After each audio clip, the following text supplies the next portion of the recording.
Tacna.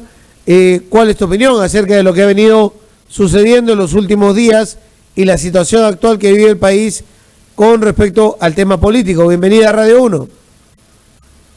Muchas gracias, Fernando. Buenos días. Primero respondo tu pregunta. Yo creo que estamos presenciando las consecuencias de no haber atendido la necesidad urgente de una reforma del sistema de justicia en las últimas décadas.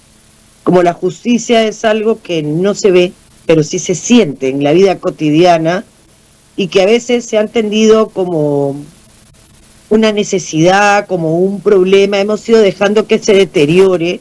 La toma de las instituciones dentro del sistema de justicia no es una novedad, es algo que ha venido sosteniéndose. El cambio es quien intenta tomarla, pero eso es parte, lamentablemente, de nuestra historia democrática desde los años 80, que hay críticas documentadas de Luis Pázara, que es el mejor estudioso e impulsor de las reformas del sistema, en un libro que acaba de presentar que se llama La justicia que padecemos.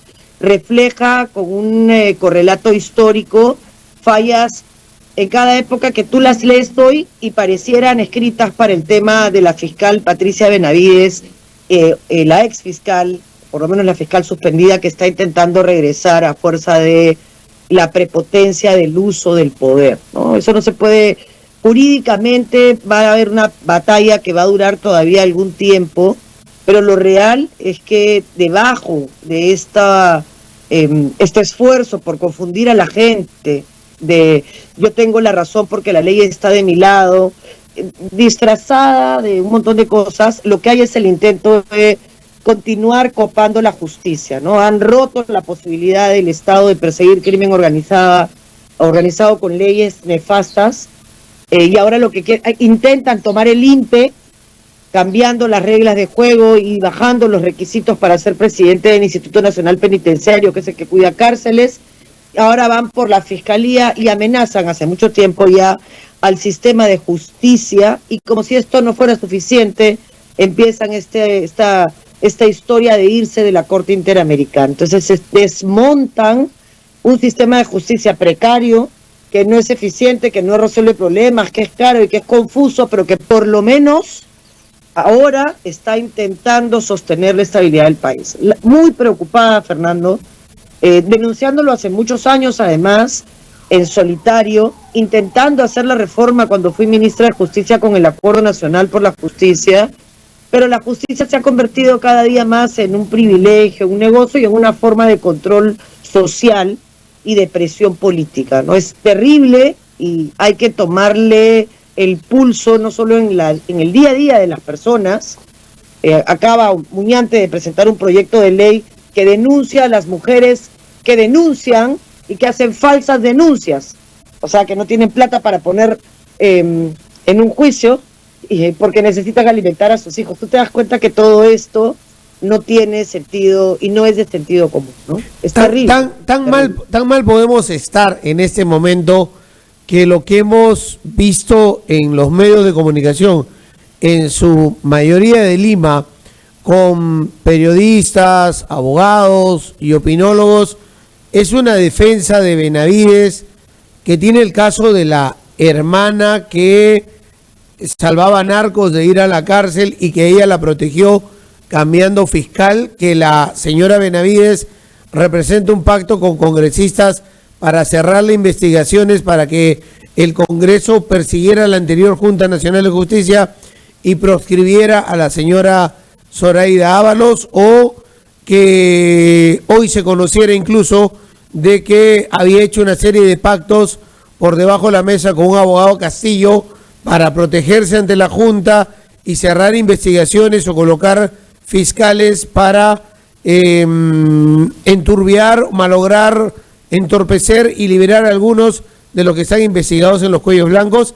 Esa señora es la que quiere ser fiscal de la nación, y para Cerecita, sin mostrar la tesis. Mira, tú has descrito muy bien cuáles son los hechos que se denuncian respecto de ella, ¿no? Lo que no entiendo es cómo la defienden. Yo menos. O sea, yo procuro además hacer defensas institucionales, porque eso te libera de las cargas personales y subjetivas, ¿no? Pero la realidad, Fernando, es que las denuncias que tú has descrito, que básicamente son 3: idoneidad académica, o sea, usar una tesis que no puede acreditar, y hay toda una explicación de que no hay un repositorio. Yo ni siquiera he escuchado el título, porque una persona que dice, oye, mira, yo he sustentado hace 20 años, la verdad es que no es mi responsabilidad que la universidad no tenga el repositorio, se me perdió la computadora, me la robaron, pero mi tesis fue sobre esto, hice esta investigación en esta universidad, o sea, uno sabe, yo hice mi tesis en la Universidad Complutense de Madrid en el año 96 y te puedo decir exactamente dónde fueron mis fuentes, qué biblioteca visité. O sea, hay otras formas en las que tú, en un cargo de tanta responsabilidad y sujeto a mayor escrutinio público, puedes acreditar un hecho que te toma tanto tiempo. Una tesis se hace en 1 año, 2 años, 3 años. Eso no se escribe los domingos, media hora. No, es un esfuerzo serio de investigación científica. El tema de la hermana es uno de los temas y que es el, digamos, que ha sonado más porque impacta directamente al tener una relación filial. Pero no es esa fiscalía solamente, Fernando. La fiscalía de trata de personas fue desmontada. Yo no te estoy diciendo que los nuevos fiscales hayan sido malos, pero si tú desmontas una fiscalía, se vence plazos. Y el vencer plazos en fiscalías y en investigaciones penales significa impunidad. La Fiscalía de Derechos Humanos, que tenía 30 años trabajando para consolidar casos altamente complejos como Cabitos o como Ajomarca, que 30 años después está pendiente. Entonces esos hechos, pero además fiscalías vinculadas a temas de criminalidad organizada, o sea, porque es trata, es derechos humanos, que claro, esos son favores políticos, y es este tema de la investigación de su hermana en temas mucho más complejos. Entonces, toda esta situación, el examen que ella dio, si tú ves el examen, en realidad a mí me dejó mucho que desear. Pero más allá de ella y de esto que se está investigando, es tan grave y además infecta tanto el Ministerio Público que se le suspende primero y hace 2 días se le suspende por 24 meses más. ¿Para qué? Para que las investigaciones estén limpias y las personas puedan saber la verdad. Una persona que no tiene nada que esconder se somete a las investigaciones con tranquilidad. A mí me da frustración lo que esto significa para el sistema, Fernando, porque esto lo entendemos quienes estamos en el día a día, pero es muy complicado entender por qué esta Junta Nacional de Justicia ha actuado mal, que no tiene los votos, que no tiene el quórum. Y quizá quienes nos escuchan no entiendan ese nivel de leguleyada, que es tan vieja, como lo señalaba, como los problemas del sistema. Documenta Pázara en su libro una leguleyada de los años 80, por el que denuncia además algo que para mí es terrible y que a propósito de nuestro gran Oscar, y estuve con él el 7 de junio, a propósito del 7 de junio en Radio Tacna, reflexionando sobre el Perú. No sabes la pena que me ha dado y me cuesta mucho seguir esta entrevista sin antes hablar de hombres como él con esa integridad, ¿no? Uh-huh. Con él revisábamos el 7 de junio lo que había significado y con otros historiadores tacneños y gente que entiende los procesos que se vivieron en Tacna y en el Perú, que marcaron su historia. Decíamos que la historia se va repitiendo, ¿no? Cobardes, gente que negó dinero en su momento para las cosas que importaban y terminó significando la muerte y la destrucción. Y creo que es lo que está pasando acá. Nadie le dio valor al sistema de justicia. Pensaron que era un costo y no una inversión. No puede haber estabilidad en un país si no hay justicia.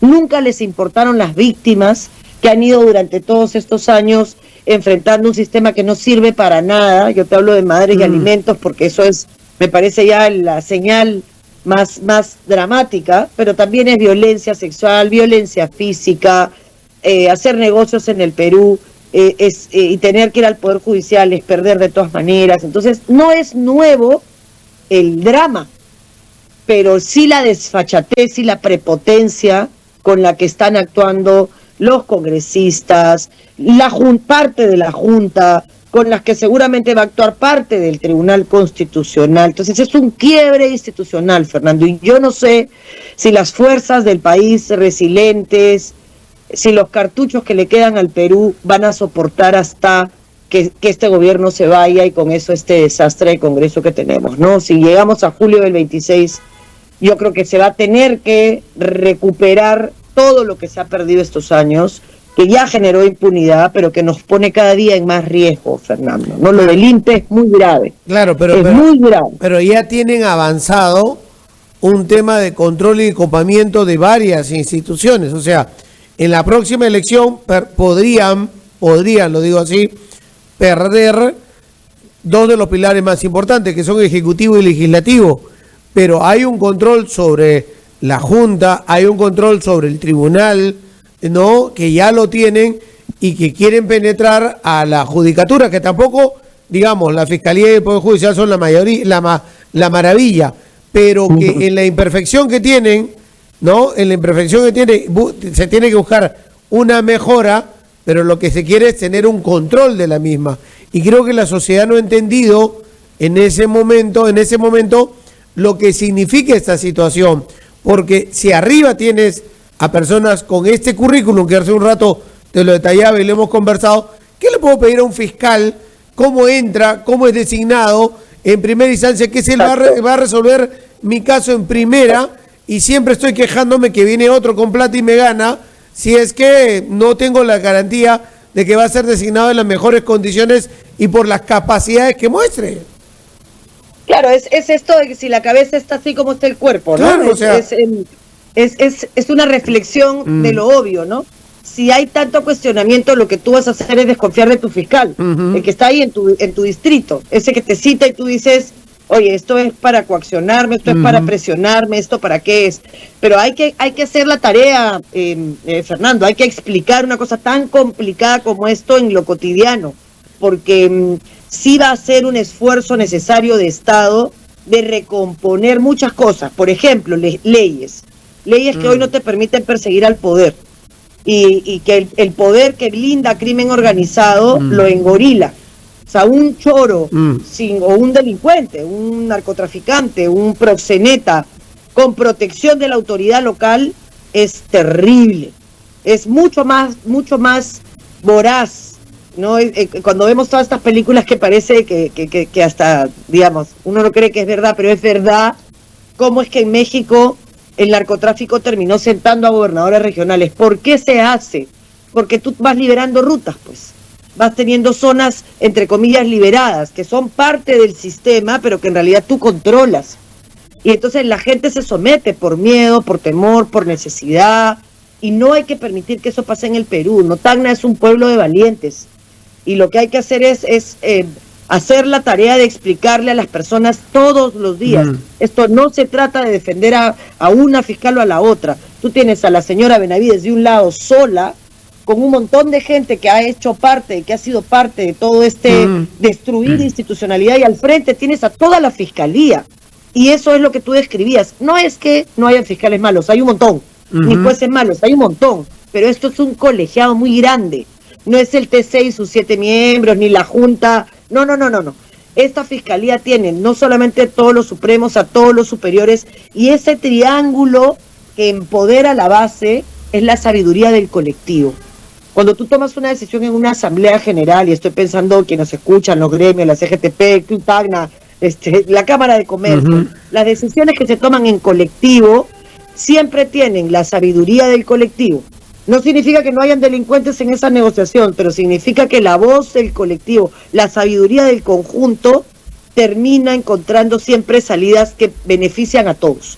Y eso es lo que está pasando en la Fiscalía ahora. Y el valor de que todos se hayan unido para enfrentar lo que está pasando, significa que si sacan de juego a la fiscal actual, entra otro de los que van a ir en la misma línea. O sea, por eso los equipos son tan importantes, Fernando. Acá no va a haber una persona que pueda arreglar esto. Acá se necesitan personas normales, buenas, que van a entrar a una cosa que es horrible porque está tomada y se ha convertido ya no en una política que transforma, que genera ilusión y esperanza, sino en el AMPA, en Alibaba y los 40 ladrones. Entonces hay que entrar ahí, ensuciarte, o sea, porque te va a caer la basura, y decir yo no soy eso. Y la manera de demostrar que no eres eso es denunciar, es combatir y es hablar con la verdad, porque al final el tiempo siempre termina poniendo las cosas en su lugar, Fernando. Esta pregunta es para un sociólogo, pero te la hago a ti y con la experiencia política que tienes.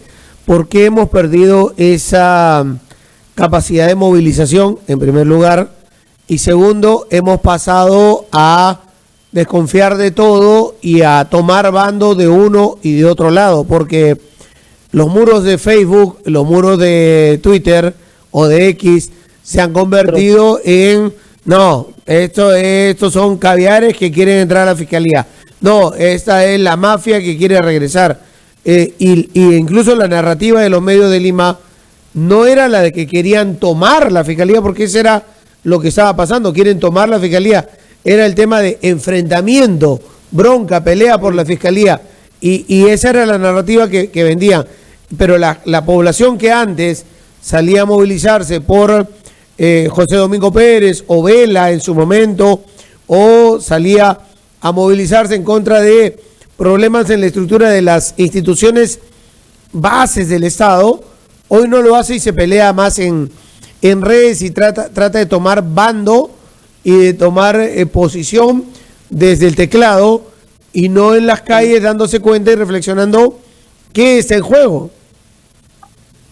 Yo creo, Fernando, y perdón por el ruido de fondo, pero yo creo que hay varias razones. La primera para mí son los más de 60 muertos del sur, ¿no? O sea, la manera como este gobierno de turno y este Congreso han reprimido con total impunidad las manifestaciones del sur a inicios de la posta que le toma Castillo, obviamente disuade, ¿no? O sea, disuade. La gente tiene miedo y yo eso lo entiendo, no lo aplaudo, no lo saludo, pero lo entiendo, ¿no?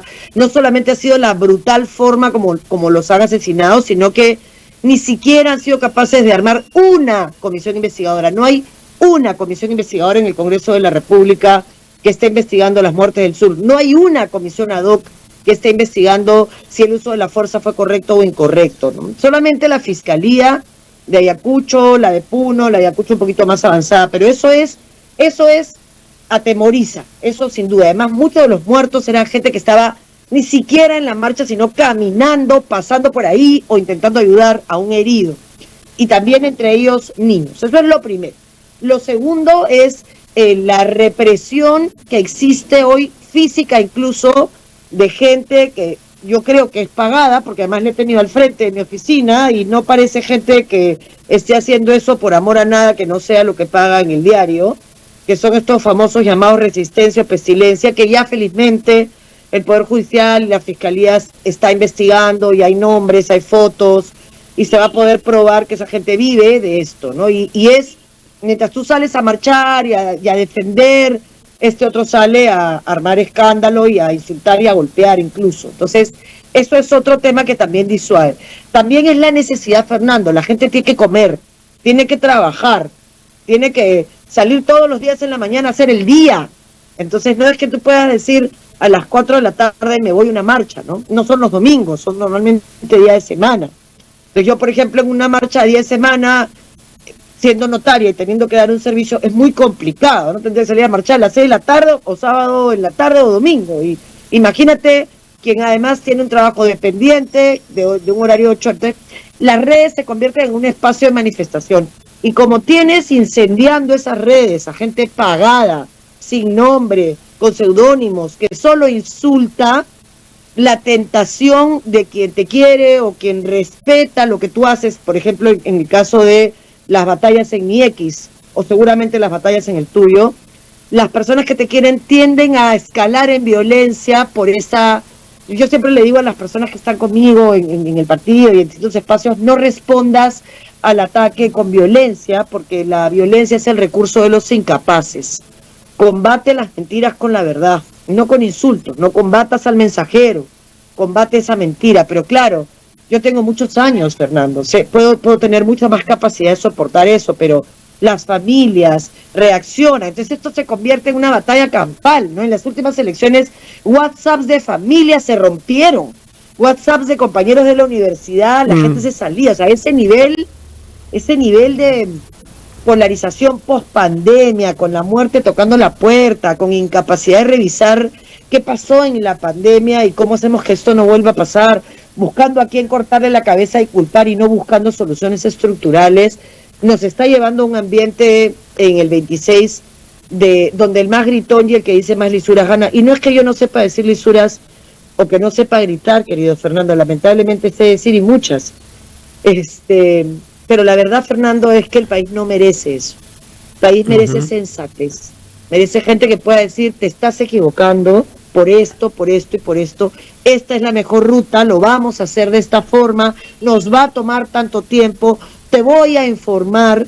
Y este delincuente que se me acercó y yo no me di cuenta, se va a la cárcel porque no puede tener poder. De eso se trata, Fernando, y no va a ser fácil porque esto tiende a expulsarte. Es tanto, tan sistemático, tan difícil, que yo a veces me pregunto por qué sigo en esto, ¿no? Y yo sigo en esto porque sin poder no se puede recuperar el Perú. El poder bien entendido, el que cambia, el que transforma, con el que creces, con el que puedes soñar. Y este es mi país, y a mí nadie me va a sacar de mi país muerta. Entonces hay que hacer la pelea, Fernando, hay que hacer la pelea. No hay que bajar los brazos como mucha gente lo está haciendo, gente que trabaja en el sector público, que no se va porque si no, no come, que está intentando sostener instituciones, pero no es fácil y no hay que mentirle a la gente. No es para que haya desesperanza, es para que encontremos valor en la esperanza de un cambio que viene en abril. En abril el poder cambia de manos. Hay que escoger bien en las manos de quién lo queremos poner. Sí, en eso tienes mucha razón. O sea, la gente creo que está, y lo he dicho en varias entrevistas, tiene el voto guardado en el bolsillo y está esperando ese momento al cual ir. Sabe por quiénes no va a votar, todavía tiene la duda por quién va a votar. O sea, por quién no ya lo tiene claro. Todavía le falta ir a ver esa ventana y ahí es la preocupación de equivocarse o no equivocarse en la próxima elección. Si las redes te llevan a lo radical, ¿no? Que es lo que hoy empuja las redes desde esa explosión que ha tenido pre y post pandemia, ¿no? Que han radicalizado la política en el mundo y llevado a la gente a reaccionar más con el hígado que con el cerebro, que es lo que deberíamos realmente darnos un tiempo para pensar y para reflexionar, pero en ese camino hay que ir. Lo que no hay que dudar también es de que este es un zarpazo, el intento de la Fiscalía, y que van a regresar. Totalmente. Esto es una señal de lo que está mal. Yo siempre he pensado que tú tienes que identificar los problemas estructurales para resolverlos. Por ejemplo, para mí, la inseguridad y la corrupción son los síntomas de la verdadera enfermedad, que es la impunidad. Como la gente cree que puede hacer lo que le da la gana y no le va a pasar nada, hace lo que le da la gana. Y lamentablemente la acción colectiva siempre se lleva por eso. O sea, cuando hay un desbande y todo el mundo sale y comienzan a robar, es bien difícil que tú te pares en una tienda a proteger que nadie robe. Normalmente eres indiferente o corres. Entonces ese es un síntoma. Igual esto, la Fiscalía es un síntoma. Y te puedo dar varios síntomas más. El desmantelamiento de la Defensoría del Pueblo, todos los despidos que hubieron en la Defensoría del Pueblo, que el Tribunal Constitucional le diera facultades de gasto público al Congreso, que el Congreso se bajara todas las leyes para perseguir el crimen organizado, que el Ejecutivo se quedara calladito, que el Ejecutivo cambiara las reglas para nombrar al presidente del INPE y que hoy un privado con 8 años de experiencia pueda dirigir las cárceles del Perú donde hay criminalidad organizada. Ya todo eso son síntomas del problema de fondo, que es un sistema de justicia creado para fracasar.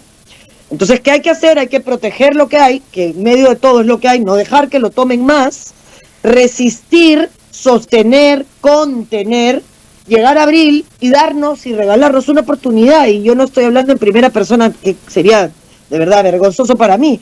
Hay que buscar a demócratas, no importa, hay muchos, hay gente buena intentando llegar, gente que sacan, gente que se aburre, gente que ya no aguanta más. Pero algunos llegaremos, resistiremos un poco más y estaremos en esa línea de carrera. Y hay que escuchar y hay que buscar buenas opciones. Hay en todos los partidos. No se contenten con la mediocridad, y la simplicidad de simplón y no de sencillo, que hoy nos está gobernando y que avergüenza a mujeres por vanidades, que no son una mujer siendo autoridad y haciéndose cargo de personas que importan. No es una señora de vaso de leche, no es una señora de un comedor, no es la líder de la Benemérita, no, es una mujer que prefirió estar en vanidades que en resolver los dolores de su pueblo. Eso no nos representa. Y eso es lo que hay que combatir en corto plazo. Las elecciones están a puertas, el Congreso va a seguir intentando sacar a todos de juego. Quiere ganar por walkover. Pero en diciembre sabremos quiénes están en carrera, quiénes lograron superar la presión, el insulto, las mentiras, y están en carrera, y deberíamos todos intentar alinearnos a la gente correcta para darle a nuestro país una oportunidad. Marisol, gracias por acompañarnos el día de hoy. Gracias a ti, Fernando, y nuevamente mi reconocimiento, afecto, cariño y admiración al grano. Hay un libro para cerrar que comentaba, se llama La justicia que padecemos.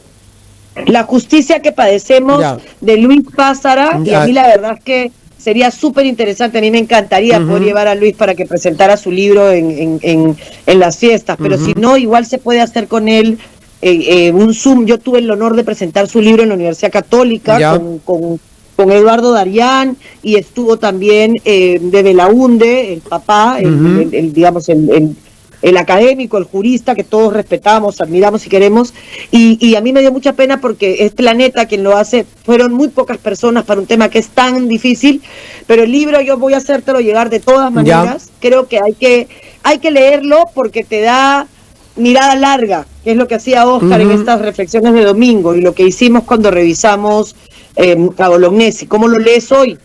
¿Cómo impacta hoy? ¿Qué de esas cosas se repiten hoy para no volver a cometer los errores? ¿No? Es como cuando Oscar también tocaba temas como Basadre, ¿no? Sí, claro, claro, yo estuve con él. Mi último regalo ha sido hablar con un Jorge el 4 o 5 de junio para estar en radio, por supuesto, como siempre, en Radio 1, un domingo largo de reflexión a propósito de la fiesta de la bandera, del Día de la Bandera, y hemos estado 2 horas reflexionando sobre qué significa, ¿no? Y la verdad es que sí, se va a sentir la ausencia de un hombre que pensaba por encima de lo obvio en el Perú que tanto amaba, ¿no? En fin. Gracias. Lo recordaremos y lo honraremos con nuestra conducta, querido Fernando. Eso es muy importante, seguir la línea. Gracias por acompañarnos. Gracias a ti, y mi compromiso con la justicia que padecemos, hacértelo llegar. Bien, 8:57, gracias, muy bien. Muchos estaban preguntando, se llama La justicia que padeces, Luis Pázara, que ha sacado este libro, lo está recomendando Marisol.